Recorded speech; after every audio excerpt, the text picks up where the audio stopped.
Waco. Grayson Grundhoefer, 365 Sports, Bearcast co-host with Craig on Tuesdays, and recruiting coordinator for the site. Plus, he does his own podcast here on 365 Sports. Grayson, let's start with Jalen Bridges, then we'll get into the football recruiting week. Your thoughts? I don't think anyone thought he was going to leave, although there was a long time where the coaching staff had to remain patient. And your thoughts about him returning and what it means? I mean, this is one of the bigger things that has happened for Baylor basketball this offseason. I mean, getting Ray J. Dennis was great. Jaden Nunn, a great addition. The recruiting class is awesome to bring in as well. But, you know, Jalen Bridges was a guy who, if you get him back, you feel like you have cohesiveness from year to year. And I think that's big for a program when you're losing Adam Flagler and LJ Cryer and, Keontae George as well. To get a guy like Bridges back who started so many games for them last year. And I think it was also, I don't know if it was under the radar, but it was something that is definitely big for his future, is the fact that he started off so slow and he took a while to adjust to, the way Baylor was playing, I think, and the shots that he was getting. But as the season progressed and into Big 12 play, he became one of Baylor's most important players, if not the most important players for their ceiling. If they were going to make a run in the tournament. And to see him play as well as he did towards the end of the year kind of lets everyone know, okay, he's really figured it out. He's figured out, his role at Baylor, kind of the shots that he's really good at, the things that he's really good at. And I think because of that, he's going to come into this year with so much confidence in his game, so much confidence in the system. And I don't think that you can underestimate how big this is for the culture and cohesiveness of the program to bring a guy back that played so many minutes that he did last year. So it's huge for this team and their outlook going forward. And I know, speaking to the part about, what people thought might happen with Bridges and what direction they may go, I know that there's this kind of appearance that they missed out on a lot of targets. But at the end of the day, the guy they would have wanted back more than any of those forwards, the transfer from Tennessee, the transfer from North Dakota State, the guy that they would have wanted more than any of them is Jalen Bridges, and that's exactly what they got. Grayson, does this answer every question on the roster next year, or is there something that you're still wondering about? No, this is pretty much it. And, I mean, if you do have a question about it, it's a little bit too late to address it. But I think in general, if all the guys kind of play to their potential and play to their roles that we think they're going to have, I think they're pretty much set. They got an upgrade at rim protector by getting Eve Missy to reclassify. That's huge for them. Bringing Josh O back, him getting older, bringing in Jaden Nunn to give them guard depth, and of course Ray J. Dennis to be their starting point guard. I think they're pretty much set. They're about 9-10 deep on the roster. I could see them maybe bringing in a developmental type, but as far as their core 8, 9, 10 type guys and their starting rotation, I think it's pretty much set. All right, so let's look at the quarterback depth chart, room, whatever. There was a time when you looked around and, okay, who else is in the room? So they're okay for now. And they, of course, added 2024, and now they've added 2025. And there's the sarcastic, okay, yeah, but can we wait that long? Or they are ahead of schedule. Are they ahead of schedule? And do you feel like that no matter what might happen, based on the answers of the next 2 years quarterback commits, do you look like these will stick for a long time? Because we heard what Schobel's dad said about his son. Baylor's in a great spot now at the quarterback position. And I think it's one of those things where everyone, of course, is going to freak out a little bit when you go through two classes.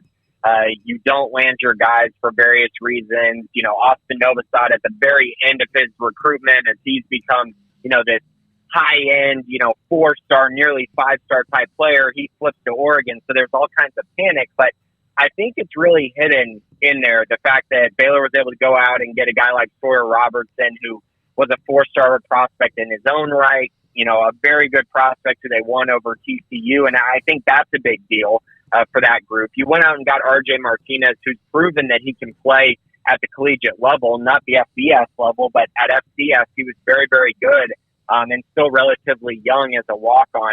And then you go out, you get a 2024 commit in Nate Bennett. You go out and get a 2025 commit in Adam Schobel.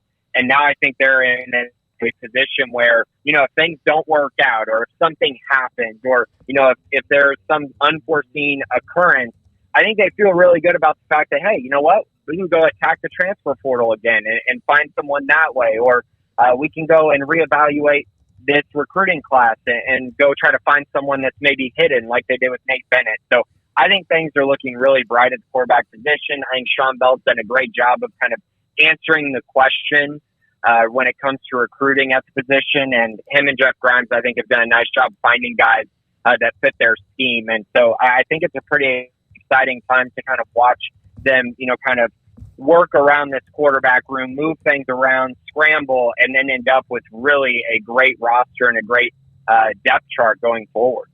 What do you feel like has been sort of the themes of these first couple of, getting camp season underway and visits underway? What have been maybe some of the bigger themes that have emerged, if any, as this has started to get going? Definitely the coaching staff.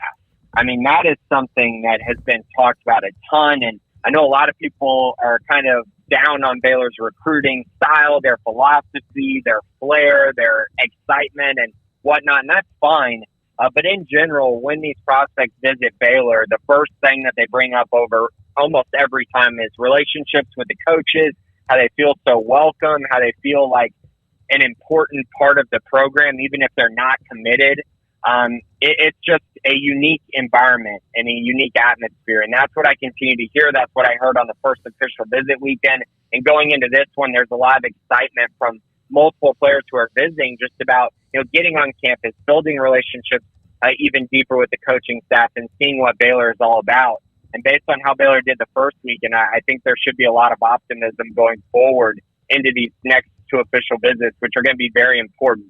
And I know a lot of people are kind of wondering, hey, why wasn't there a commit on the first official visit weekend? But I think it's important to remember that first official visit weekend, you had, 3 or 4 4-star guys who have offers from everyone, and they're going to take official visits elsewhere. Those recruitments are going to take some time. But I think as we get into some of these other recruitments, we're going to find some of these other visits, you're going to find some guys who are maybe a little bit closer to making a decision than on that first official visit. So they're doing a really nice job, I think. And while, again, they don't have the flair, they don't have the, the hype or talking a ton, I think they're showing with their results that they're going to recruit with the best of the teams that are going to be remaining in the Big 12. And, those commits don't always happen right on the trip itself. Sometimes they linger a little bit, and that's what we saw with Chris Wokema as he committed a couple of days after the weekend had wrapped up, and I believe after we had already recorded the Bearcast, correct? And so what can you tell us about that pickup and what that means, his plans moving forward, and just, how does this all add up in the grand scheme of things? So he actually hasn't taken his official visit yet, Craig. He's taking that at the end of the month. So that was why this one was a little bit unexpected just timeline-wise, because you usually expect guys to take their official visit and then decide from there, whether it's immediately or, maybe a week after or something along those lines. But he decided to go ahead and commit early. And, I think for Baylor, they're looking to take 3 or 4 safeties. They already have Mason Dossett committed, and he's going to start off at safety. So their spots are kind of filling up a little bit. And I think that's probably a big reason why Wokema was like, hey, if you want to end up at Baylor, this is a great opportunity to go ahead and make this decision while there's many spots open. And Baylor really, really wanted him. A very good athlete, a very physical football player, a guy who kind of fits exactly what they need as a boundary, maybe even a field safety, depending on how he tests and how he moves. To potentially play that role that, of course, was occupied by Devin Lemire last year and J.T. Woods the year before. But I think in general, he gives them another option at boundary or field so he can move kind of around the safety spots. But I know Matthew Pallage targeted him very early, recruited him really hard, feels like he's a great fit for what they're trying to build in the defensive back room. And so, yeah, this is a great pickup for them and a head-to-head battle win over Texas Tech, which is obviously a big deal as well, as they're starting to get, create a lot of momentum. So to go out and win that head-to-head battle is a pretty big thing for Baylor at this part in their recruitment for multiple guys in this 2024 class. Grayson, when the A.J. McCarty story came out, I know you guys have talked about it, and you were all in it as far as it was more that he was not going to be a part of the roster next year and what they were going to do to kind of replace it. But when I spoke with somebody that has been involved with the football program, I was told, he goes, listen,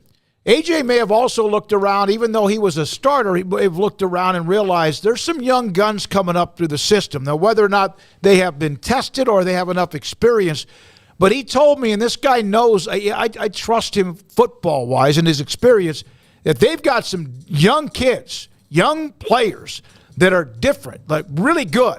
Have you heard that too as far as on the defensive side of the ball?